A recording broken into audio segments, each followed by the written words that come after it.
Queridos, vamos abrir a palavra do Senhor no Salmo de número 50, para que possamos meditar neste Salmo, nesta manhã. Nosso tema, à luz desse Salmo, é a verdadeira adoração. A verdadeira adoração, falando sobre a dinâmica de um culto para adorarmos a Deus, como devemos buscá-lo de todo o nosso coração. Salmos de número 50, a verdadeira adoração.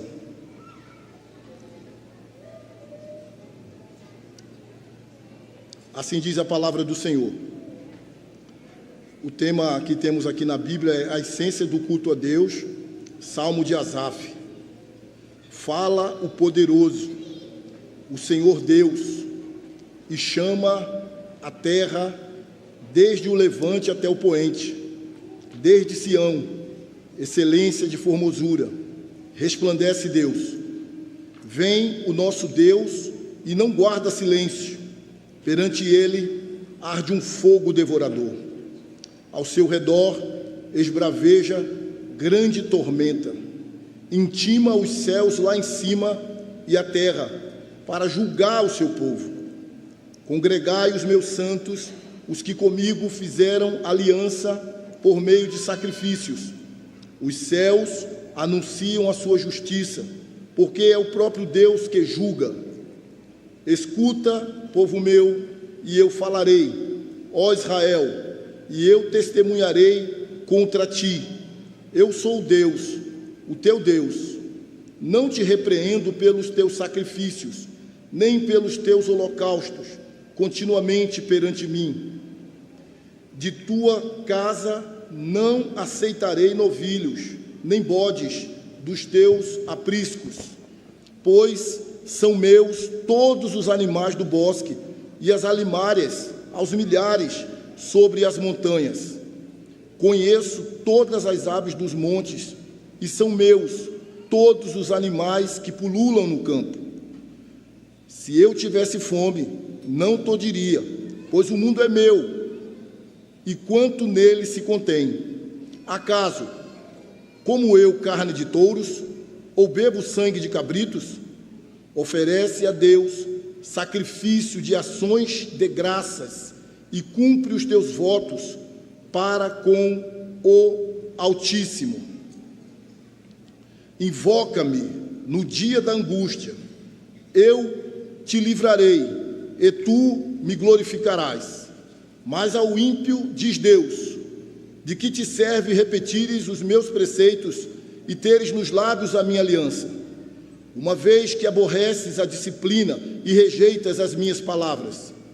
Se vês um ladrão, tu te comprases nele, e aos adúlteros te associas. Soltas a boca para o mal, e a tua língua trama enganos. Sentas-te para falar contra teu irmão, e difamas o filho de tua mãe. Tens feito estas coisas, e eu me calei. Pensavas que eu era teu igual, mas eu te arguirei, e porei tudo à tua vista. Todos juntos, por gentileza, 22 e 23. Considerai, pois, nisto, vós que vos esqueceis de Deus, para que não vos despedace, sem haver quem vos livre. O que me oferece sacrifício de ações de graças, esse me glorificará, e ao que prepara o seu caminho, dar-lhe-ei que veja a salvação de Deus. Oremos. Pai, nós te louvamos, te agradecemos, sobretudo por Jesus Cristo, que vive, que reina, que ressuscitou e que está vivo pelos séculos dos séculos. O Senhor da igreja, o cabeça da igreja, o nosso dono, o nosso Salvador. Nós te louvamos por Cristo. E já fomos muito edificados e abençoados aqui nesta manhã, no dia do Senhor, com tudo que já aconteceu aqui, com a tua palavra que fora lida, com os cânticos, ó Deus, com os louvores, com o ofertório. E agora que a tua palavra foi lida, que o Senhor nos dê a graça de ter o nosso coração aberto, para que com humildade, mansidão, possamos acolher a tua palavra no nosso coração. Quanto a mim, reconheço as minhas limitações, ó Pai, as minhas inadequações, ó Pai, e conto com a tua graça e o teu poder para pregar a Tua palavra com fidelidade e que ela alcance lugar no nosso coração, em nome do Senhor Jesus. Amém. Queridos, este salmo tem uma divisão simples, ele se divide em 3 partes. A primeira delas, indo do versículo 1 até o versículo 6, como que Deus requerendo do seu povo reverência. E do versículo 7 até o versículo 15, como que Deus requerendo do seu povo um coração ardente na adoração. Uma vida de fato envolvida no culto que é prestado ao Senhor. E do versículo 16 até o versículo 21, uma vida coerente com Deus que nós adoramos dentro da igreja e com aquilo que nós vivemos lá fora no nosso cotidiano, ficando assim os versículos 22 e o 23 como que uma conclusão deste salmo. Salmo começa com uma figura muito parecida com o que acontece em Isaías capítulo 1 e Malaquias também capítulo 1, quando Deus chama o seu povo, como se Deus como marido e a igreja como a esposa, ou Deus da aliança, ele chama o povo da aliança para um concerto, para um acerto, para uma conversa, e porque as coisas não estavam andando bem. E o nosso desejo é que Deus possa trazer aplicações para a nossa vida, para que possamos aprender com a sua palavra. É aquela figura de um tribunal, quando Deus é o juiz, quando Deus ele é o legislador, porque é Ele que traz a palavra, Ele que é o dono da lei, quando que céus e terra aparece aqui numa figura de júri, de testemunha, e quando o povo de Deus é o réu nesse tribunal. E ele começa de uma maneira muito forte, o salmo é de Asaf, mas como você vê no versículo número 1, quem fala é Deus, o poderoso. E ele diz: fala o poderoso, o Senhor Deus, e chama a terra desde o levante até o poente, desde Sião, excelência de formosura, resplandece Deus. Vem o nosso Deus e não guarda silêncio. Perante ele arde um fogo devorador, ao seu redor esbraveja grande tormenta. É uma figura que vem lá de Êxodo, capítulo 19, mais precisamente do versículo 16 ao 19, antes do capítulo 20 de Êxodo, quando Deus ele vai entregar a sua lei ao seu povo, e Deus se apresenta daquela forma: fogo, barulho, a montanha flamejante, e o povo então teme, e o povo treme, e Deus faz isso de propósito, para que o povo tivesse diante de Deus temor, e para que o povo de Deus tivesse diante dele santa reverência. E aqui no Salmo 50, mais uma vez, essa figura ela é evocada. Diz assim: vem o nosso Deus e não guarda silêncio, perante ele arde um fogo devorador, ao seu redor esbraveja grande tormenta, intima os céus e a terra. Figura de Deuteronômio, capítulo 30, versículo 19, quando Deus coloca diante do povo aquela situação: proponho diante de você a morte e a vida, e digo a vocês, escolham a vida, mas eu vou tomar como testemunha dessa nossa aliança o céu e a terra. Nem sempre teremos pessoas próximas de nós para ver o que estamos fazendo ou deixando de fazer, mas sempre estaremos na presença da terra e do céu, que são aqui testemunhas de Deus diante desse júri, diante desse tribunal. E o que Deus está requerendo do seu povo? Que o seu povo se apresente para ele em culto, com santa reverência. Deixa eu tomar um pouquinho d'água aqui. Deus está requerendo do seu povo que o seu povo se apresente desse Deus que o texto diz que é poderoso, que é Yahvé, que é o Deus da aliança, que é o Deus resplandecente, como diz o versículo número 2. Esse Deus requer que o seu povo o tema. Esse Deus requer que o seu povo se apresente diante dele em santa reverência. Por quê? Primeiro, por quem ele é, poderoso, resplandecente, Deus da aliança, Deus fiel, Deus que cumpre tudo aquilo que ele prometeu. Mas não somente por quem ele é, nós devemos nos apresentar num ambiente como este, de culto coletivo, atendendo à santa convocação do Senhor. Este dia do Senhor, e hoje ainda mais especial, quando lembramos de maneira mais vívida a ressurreição do Senhor Jesus Cristo, este é o dia que nós estamos aqui, convocados pelo Senhor, para nos apresentarmos diante dele, em culto, em uma adoração verdadeira, mas conforme a Escritura e conforme o próprio Deus que determina. Só Ele pode determinar a maneira que Ele deve ser adorado. E em primeiro lugar, Deus requer que o seu povo se apresente diante dele com reverência. Nós não podemos tratar Deus como um igual, nós não podemos tratar Deus como um amiguinho, nós não podemos tratar Deus de qualquer maneira. Nós precisamos entender que Ele é o Deus glorioso, que Ele é o Deus da aliança, que Ele é o Deus resplandecente de glória. E Ele se apresenta aqui, mais uma vez, e eu lembro, evocando a ideia de Êxodo 19, quando Ele se apresenta diante daquele povo, da preparação da entrega da lei, e vem fogo, e vem barulho, e os montes tremem, e os montes ficam flamejantes, e o povo então se espanta diante daquela majestade.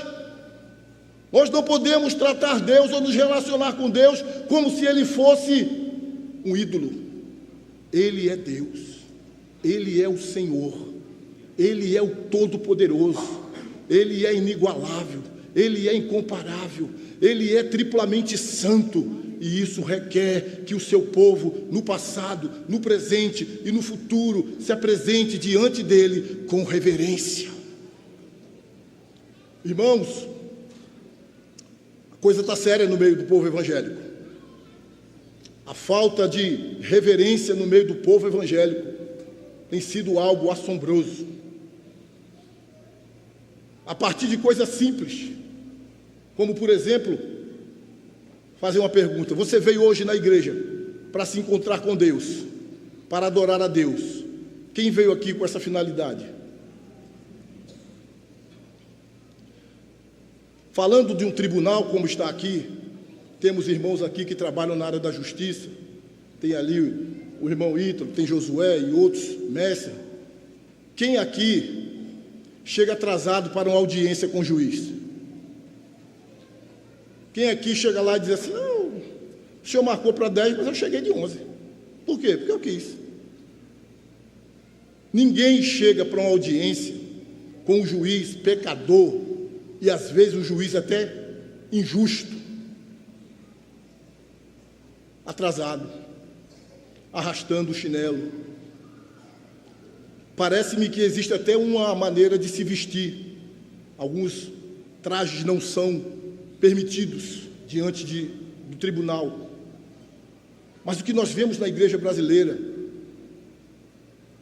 é que, a partir de coisas simples, horário, pessoas se apresentam diante de Deus sem esse respeito, sem essa reverência, sem esse cuidado de que não está vindo para um ajuntamento e atendendo uma convocação de um homem, de uma igreja, de uma denominação, mas sim do Todo-Poderoso, daquele que é resplandecente de glória, daquele que é o Yahvé, o Deus de aliança.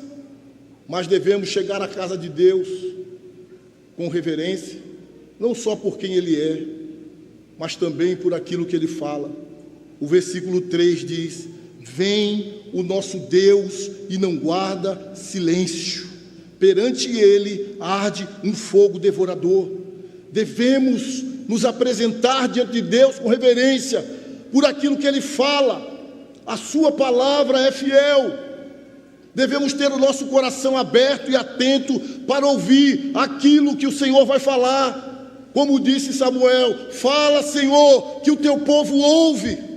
Então é reverência por quem Deus é reverência porque aquilo que Deus vai falar, e isso deve nos levar, irmãos, a uma atitude de nos determos no culto, sem se levantar, sem sair, o mais possível. Não é qualquer coceira e não é qualquer vontade que deve nos fazer levantar a qualquer momento e sair, e levanta, e entra, e sai, e levanta, e entra, e sai. Eu sei, existem situações graves, por exemplo, pessoas que estão sob medicações, precisam ir ao banheiro, mas de forma geral, o que eu estou querendo dizer é que nós devemos vir para esse ambiente com tamanha reverência e pensando assim: só me levantarei se for algo extremamente urgente. Não estarei tocando em celular, não estarei conversando com pessoas que estão do meu lado, estarei atento, porque o Senhor fala. Deus fala através de servos inúteis e pecadores, porque Ele escolheu as coisas loucas do mundo para envergonhar as sábias. Então Deus se utiliza de instrumentos inúteis, ilimitados, inadequados, mas quem fala é o poderoso. Eu não tenho mensagem para entregar, qualquer pastor dessa igreja não tem mensagem para entregar. O que nós entregamos é a mensagem do Todo-Poderoso. Então, porque Deus é o Deus que fala, quando eu venho para adorá-lo em espírito e em verdade, eu preciso chegar com reverência. Conforme diz Eclesiastes, que nós devemos guardar a nossa boca para não falar demasiadamente na casa do Senhor e não falar aquilo que não deveríamos falar, ter uma postura de reverência, porque nós estamos num ambiente ímpar de adoração verdadeira ao Deus verdadeiro. Mas nós devemos também nos portar com reverência, não só por aquilo que Deus é e por aquilo que Ele fala, mas pelo poder de autoridade que Ele tem sobre nós, porque nós somos o seu povo. Nós somos o povo da aliança. Quem aqui tem uma aliança com Deus, diga amém. O texto diz: intima os céus lá em cima e a terra para julgar o seu povo. Esqueça essa ideia carnal, pecaminosa, de um evangelho maldito que se prega por aí por fora, que você pode vir a Deus e você pode viver de qualquer maneira, porque você foi alcançado pela graça. Olha, Deus julga o seu povo. 1 Pedro capítulo 4, versículo 17, diz que o julgamento vai começar pela casa de Deus, pelo povo de Deus. Será que isso não seria suficiente para nós temermos e tremermos diante de Deus, uma vez que o julgamento vai começar por nós? Então esqueça isso, de que você foi alcançado pela graça, e de que qualquer vida é vida para Deus.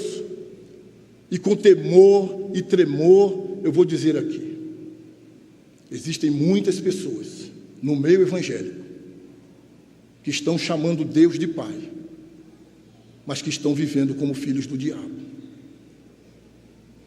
Existem muitas pessoas no meio evangélico que estão chamando Deus de Pai, mas que estão pisando no sangue do Filho, com comportamento sem temor, com comportamento sem reverência diante daquele que é triplamente santo e diante daquele que julga o seu povo. Congregai os meus santos, os que comigo fizeram aliança por meio de sacrifícios. Você tem uma aliança com Deus por meio do sacrifício de Jesus, diga amém. Então Deus congrega o seu povo do passado, que tinham aliança com Ele por meio de sacrifícios. E nós hoje, que temos aliança com Ele por meio do sacrifício do Senhor Jesus Cristo. Então Deus nos tem como propriedade, nós somos dele, Ele tem poder sobre a nossa vida, conforme Isaías 54:5 diz que Ele é o marido, e nós somos a sua esposa. Ele tem poder, Ele tem autoridade sobre nós, por isso nós devemos temê-lo, reverenciá-lo, nos apresentar para uma ocasião como esta, sem distrações, mas com foco, com temor, com reverência, para adorarmos o único que é digno de ser adorado. Na Igreja Evangélica Brasileira, eu estou dizendo Igreja Evangélica Brasileira, porque a gente tem conhecimento de muitas coisas que acontecem às vezes pelo YouTube. Eu não conheço todas as igrejas, mas você vê cada absurdo, tudo em nome de Deus, como se estivesse adorando. Mas quem determina a maneira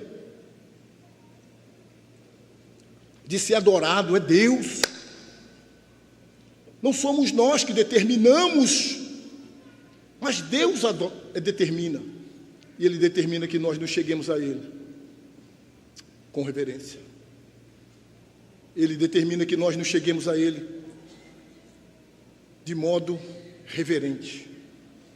Mas a partir do versículo 7, Deus não só requer um coração reverente, Deus, Ele quer um coração que arde. Deus, Ele quer um coração ardente. Deus, Ele quer um coração, eu vou dar aqui uma figura para imitar, igual aquele torcedor fanático, que se arrepia, que grita, que chora, quando o seu time faz um gol. Deus, Ele quer uma adoração que proceda do fundo do nosso ser, do fundo do nosso coração. Não é uma adoração preguiçosa, não é uma adoração vinda de um coração cansado, relapso, mas uma adoração fervorosa, de um coração e de uma vida de um adorador ardente, não só reverente, mas ardente, por estar diante do Deus Criador, Todo-Poderoso, que controla, que governa todas as coisas. E do versículo 7 ao versículo 15, veja a maneira que Deus requer esse coração ardente. Escuta, povo meu, e eu falarei, ó Israel, e eu testemunharei contra ti. Deus está testemunhando contra o seu próprio povo. Por quê? Não te repreendo pelos teus sacrifícios, nem pelos teus holocaustos continuamente perante mim. Havia a liturgia correta, havia uma apresentação de sacrifícios corretos, como lá em Isaías, não como em Malaquias, que Malaquias eles apresentavam o pior. Mas havia uma liturgia pomposa. Mas Deus está dizendo assim: eu não vivo desses alimentos, tudo é meu, o mundo é meu, as aves são minhas, os animais são meus. Se eu quisesse, se eu tivesse fome, você acha que eu ia pedir a vocês? Então Deus não se interessa simplesmente pelo que eu oferto, pelo dízimo que eu dou, ou por aquilo que eu posso oferecer materialmente. Deus, Ele quer uma adoração em espírito e em verdade. Ele quer sinceridade, porque é da sinceridade que Ele se agrada. Ele quer um coração ardente, Ele quer um coração envolvido no culto, na adoração, na sua pessoa, sem situações paralelas, sem conversas paralelas, sem levanta, senta, sai, volta, vai do banheiro, bebe água, vai, volta, fica. Eu não estou dizendo que é proibido fazer isso, e existem situações que podem fazer isso, e que deve fazer isso, que você não vai fazer suas necessidades aí na cadeira, mas eu estou dizendo que às vezes a gente poderia fazer um esforço, poderia ficar um pouco mais. Nem todo mundo aqui está sob medicações.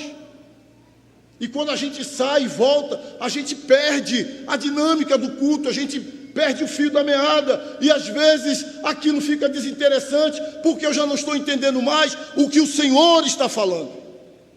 E aí eu começo a mexer no celular, aí eu começo a pensar na comida, aí eu começo a pensar no almoço, Aí eu começo a pensar na conta de amanhã. Aí eu começo a pensar na minha agenda de trabalho amanhã. Aí o culto acabou.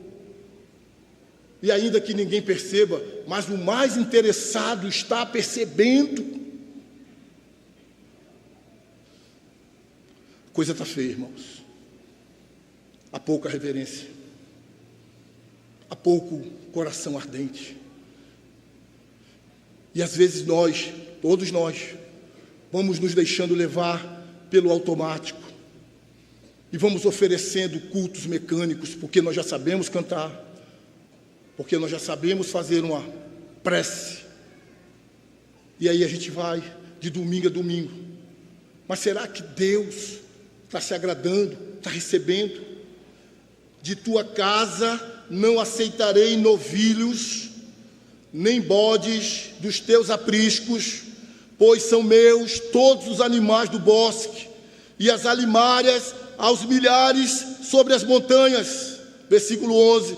Conheço todas as aves dos montes, e são meus todos os animais que pululam no campo. Se eu tivesse fome, não te diria, pois o mundo é meu, e quanto nele se contém. Tipo, ei, baixa a bola. Baixa a bola. Eu não preciso de vocês para me sustentar. Eu sou autossuficiente.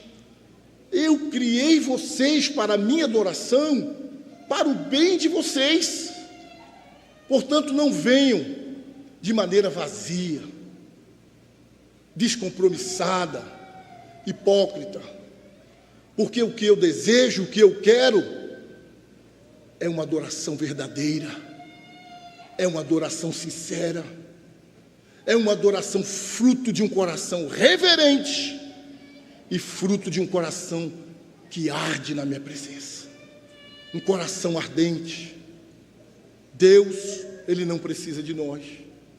Deus, Ele é autossuficiente.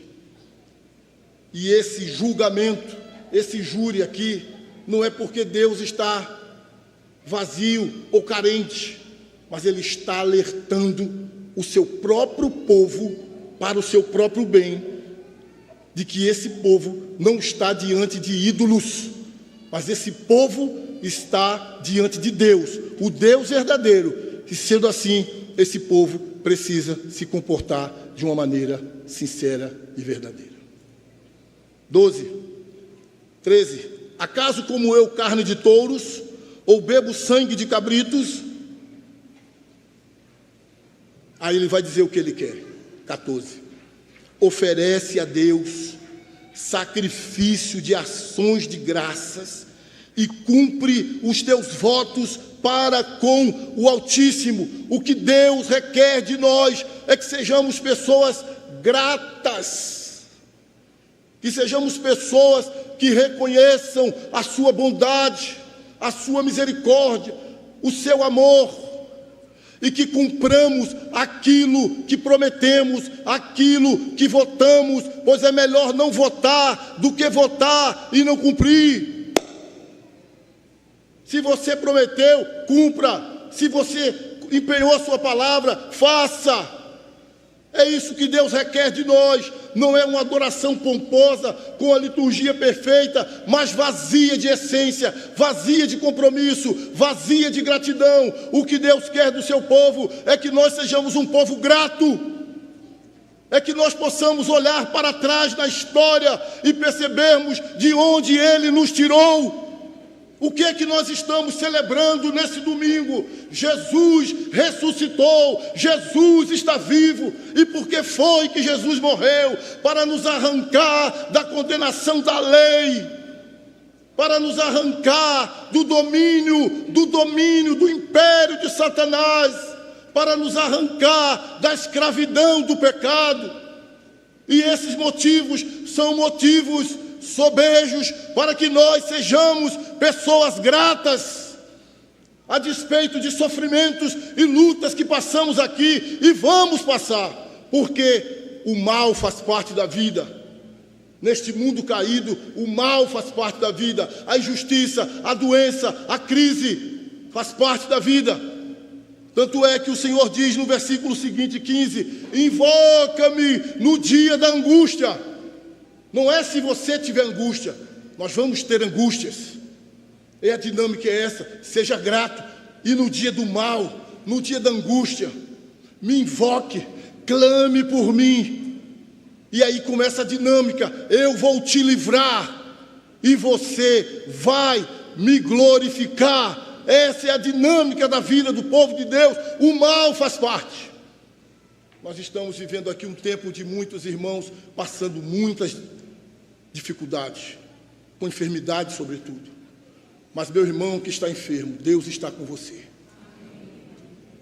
A sua enfermidade não é sinônimo de abandono de Deus. Deus está com você. E Ele vai cuidar de você.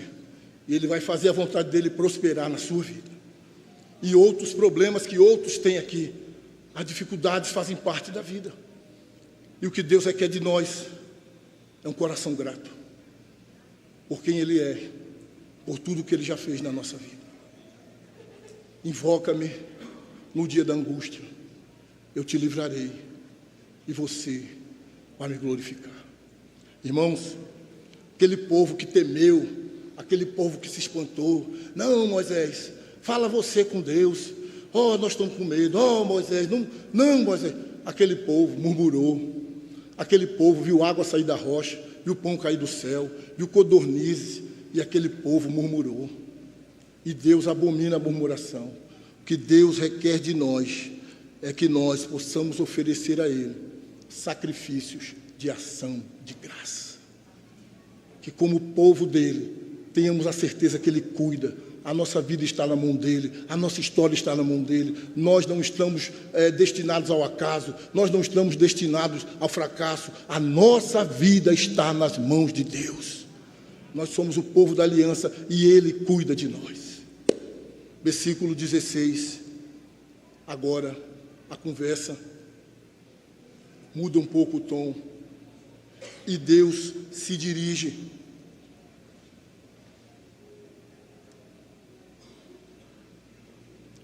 aos ímpios e aos perversos que estão infiltrados no meio do seu povo.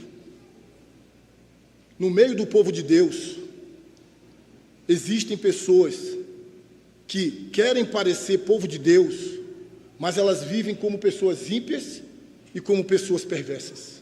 Mas elas estão no meio de Deus. Eu não sei se eu posso comparar com aquela história do joio e do trigo, que somente os anjos no final vão conseguir separar. Mas o que nós vamos ver a partir do 16 até o 21 é justamente isso. Mas ao ímpio, dentro do povo, dentro daqueles que chegam para adorar, mas ao ímpio, Deus diz: de que te serve repetires os meus preceitos e teres nos lábios a minha aliança? O Senhor é o meu pastor, nada me faltará.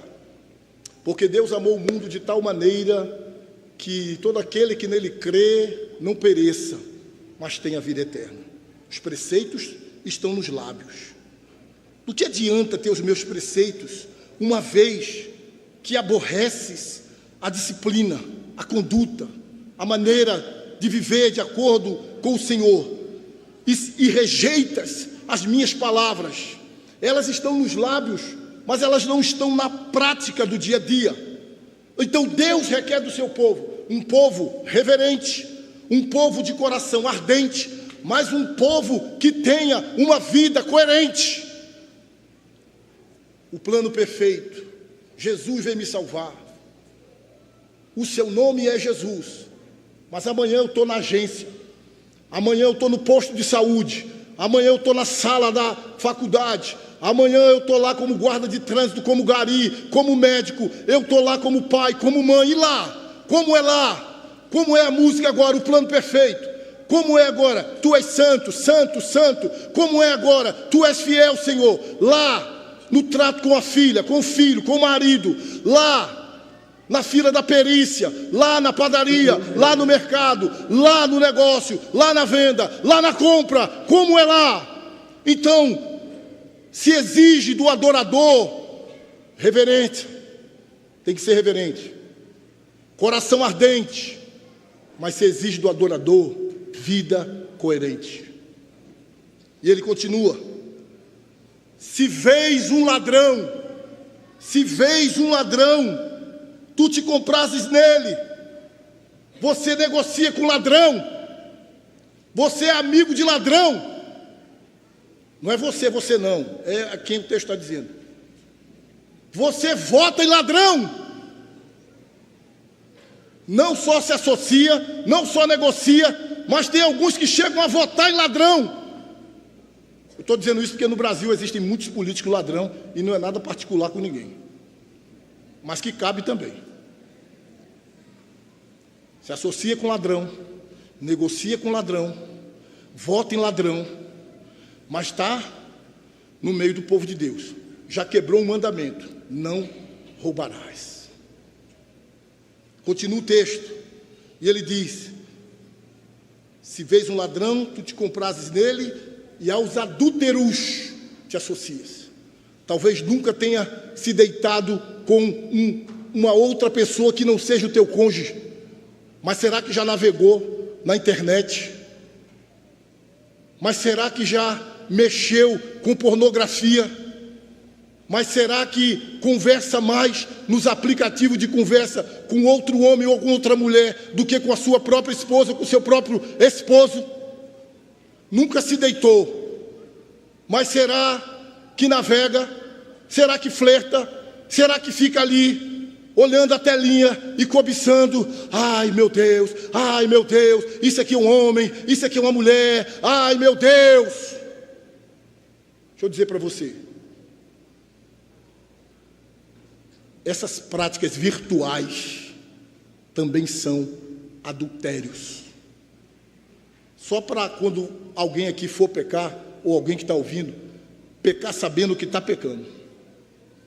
Porque tem umas pessoas tão miseráveis que elas dizem assim: não, mas eu não me deitei com ninguém. Isso serve para os solteiros também, viu? Eu não me deitei com ninguém, eu não toquei.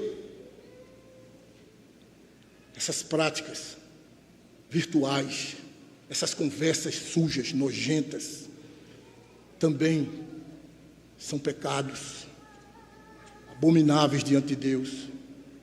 E no domingo, no ajuntamento solene, diante da convocação do Senhor para uma adoração verdadeira, há aqueles que passam a semana com o ladrão, com o adultério, e no domingo vêm e levantam as mãos.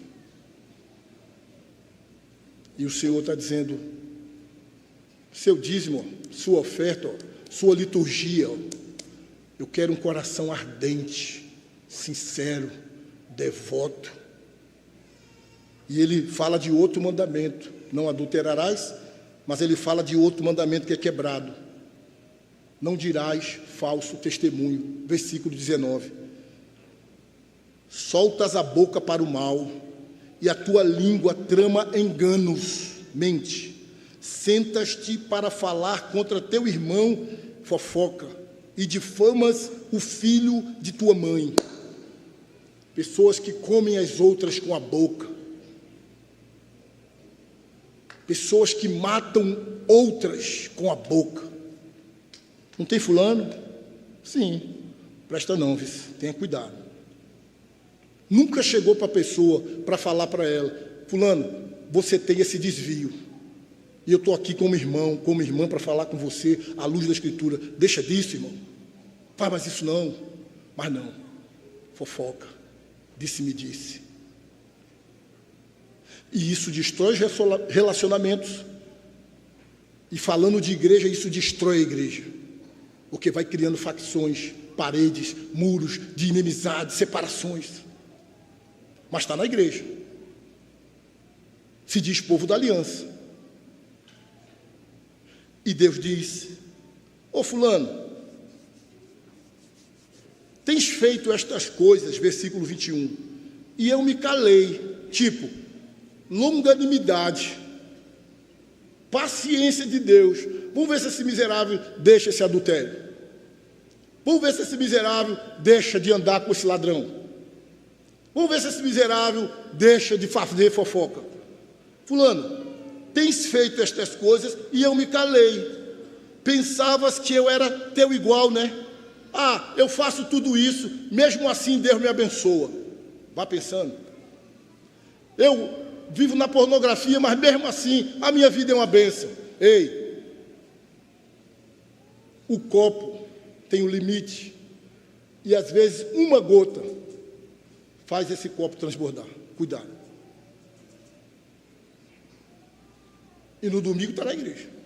Eu não estou dizendo aqui, estou falando só para cá. Estou falando no mundo todo. Existe esse tipo de situação. Pensavas que eu era teu igual, mas eu te arguirei e porei tudo à tua vista. Vai ficar tudo às claras.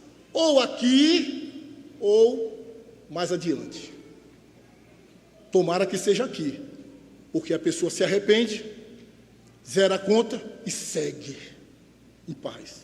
Mas se for mais tarde, não dá tempo mais para se arrepender. Aí o Deus de misericórdia, que está apontando todas essas dificuldades do povo, versículo 21, diz assim: considerai, pois, nisto, vós que vos esqueceis de Deus. Porque chegar na casa de Deus sem reverência, apresentar a Deus um louvor frio, essa música eu não gosto, eu não canto, essa música eu gosto, eu canto, eu estou com vontade de sentar, eu sento, eu estou com vontade de ir lá atrás, eu vou lá atrás, fazer o quê? Eu vou saber quanto está o jogo. É muito engraçado. Eu vou saber quanto está o jogo, aí vai lá atrás, sabe quanto está o jogo, aí volta, aí senta. Eu vou lá atrás, vou ligar lá para casa para saber se fulano já pediu a pizza. Já pedisse a pizza? Quanto está demorado que somos? Esqueceu de Deus. Esqueceu a razão pela qual veio a igreja.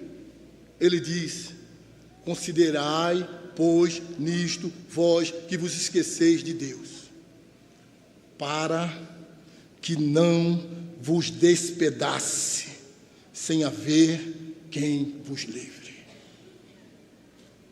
É para temer ou não é? Então, Deus é bom, Deus não faz isso não. Espera então, vá brincando. De Deus não se brinca. De Deus não se zomba. Sabe o que Deus está dizendo aqui? Está usando de misericórdia e dizendo: vós que se esqueceste de Deus, que vive com irreverência, com frieza, com incoerência, se arrependa. Porque conforme diz em Isaías 54:10, ainda que os montes saiam do lugar, a minha misericórdia jamais se apartará de ti. Então, ainda que você seja filho de Deus legítimo e está caído numa situação dessa, se você é filho de Deus legítimo, você vai se arrepender e você vai voltar a uma vida digna diante de Deus. Mas se você não é filho, você vai continuar no adultério, na pornografia, na incoerência, vindo para a igreja, sua vida sendo abençoada. Por quê? Porque Deus não trata com quem não é filho.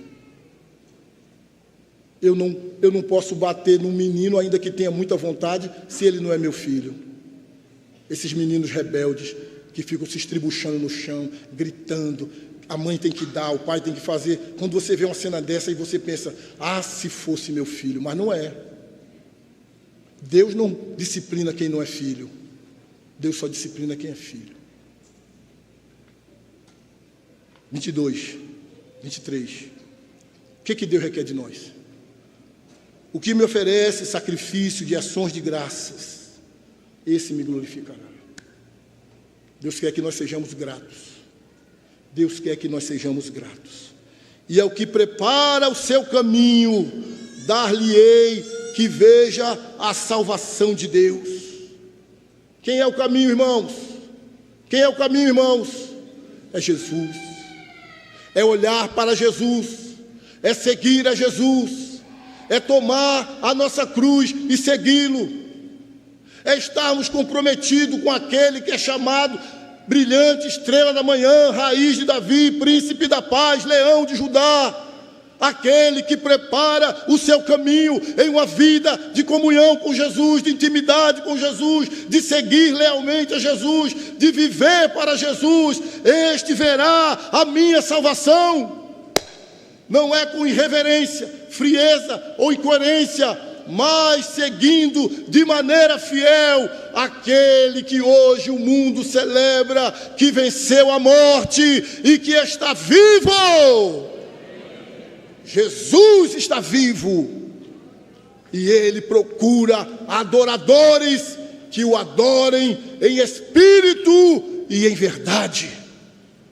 Que o Senhor tenha misericórdia de nós, para que não venhamos viver pensando que somos filhos de Deus, mas vivendo como filhos do diabo.